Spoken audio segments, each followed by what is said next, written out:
ದೆಹಲಿನಲ್ಲಿ ಇವತ್ತಿಗೆ 800 ಜನ ಮಕ್ಕಳು ಕಾಣೆಯಾಗಿದ್ದಾರೆ. ಮಕ್ಕಳು ಕಿಡ್ನಾಪ್ ಆಗದೆ ಇರೋ ರೀತಿ, ಮಕ್ಕಳನ್ನ ಇನ್ಯಾರೋ ಕೆಟ್ಟದಾಗಿ ಉಪಯೋಗಿಸಿಕೊಳ್ಳದೆ ಇರೋ ರೀತಿ ನಾವೇ ಜಾಗೃತರಾಗಿರ್ಬೋದು ಅಂತ. ಪ್ರೈಮರಿ ಸ್ಕೂಲ್ ಇಂದ ಹುಡುಗಿಯನ್ನ ತಂದೆ ತಾಯಿ ಇಬ್ಬರು ಕೂಡ ಸ್ಕೂಲಿಗೆ ತಂದು ಬಿಟ್ಟು ಹೋಗ್ತಾರಂತ. ಅವ್ರು ಬಿಟ್ಟು ಹೋದ್ಮೇಲೆ ಮಧ್ಯಾಹ್ನ ಲಂಚ್ ಅವರ್ ಆದ್ಮೇಲೆ ಆ ಮಗುವಿಗೆ ಗೇಮ್ಸ್ ಪೀರಿಯಡ್ ಅಲ್ಲಿ ಆಟ ಆಡಕ್ಕೆ ಬಿಟ್ಟಾಗ ಆ ಮಗು ಆವರಣದಲ್ಲಿ ಆಟ ಆಡ್ತಿರತ್ತೆ.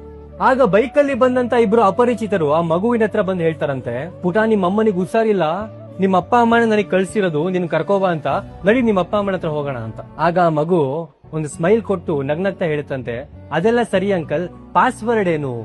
ಏನ್ ಪಾಸ್ವರ್ಡ್ ಅಂತ ಅವ್ನ್ ಗಾಬರಿ ಆಗ್ತಾನೆ. ನಮ್ಮ ಅಪ್ಪ ಅಮ್ಮ ಯಾರೇ ಹಿಂಗ್ ಕರೆದ್ರು ಕೂಡ ಒಂದ್ ಪಾಸ್ವರ್ಡ್ ಕೊಟ್ಟಿದ್ದಾರೆ, ಆ ಪಾಸ್ವರ್ಡ್ ಅವ್ರು ಹೇಳಿದ್ರೆ ಮಾತ್ರ ಅವ್ರ ಜೊತೆ ಹೋಗ್ಬೇಕು ಅಂತ ಹೇಳಿ ಜೋರಾಗಿ ಕೂಗ್ಕೊಳ್ಳುತ್ತಂತೆ. ಅವ್ರ ಟೀಚರ್ಸ್ ಎಲ್ಲ ಫ್ರೆಂಡ್ಸ್ ಎಲ್ಲರೂ ಓಡ್ ಬರ್ತಾರಂತೆ.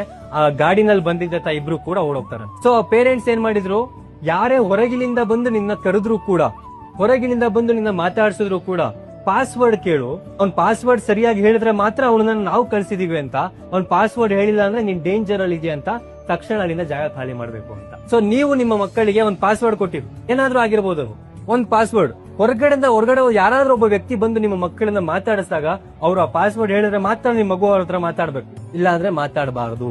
ಸೊ ಇದು ಸಿಂಪಲ್ ಆಗಿ ನಾವು ಮಾಡ್ಕೋಬಹುದಾಗಿರುವಂತ ಒಂದು ಸೇಫ್ಟಿ ಕನ್ಸರ್ನ್.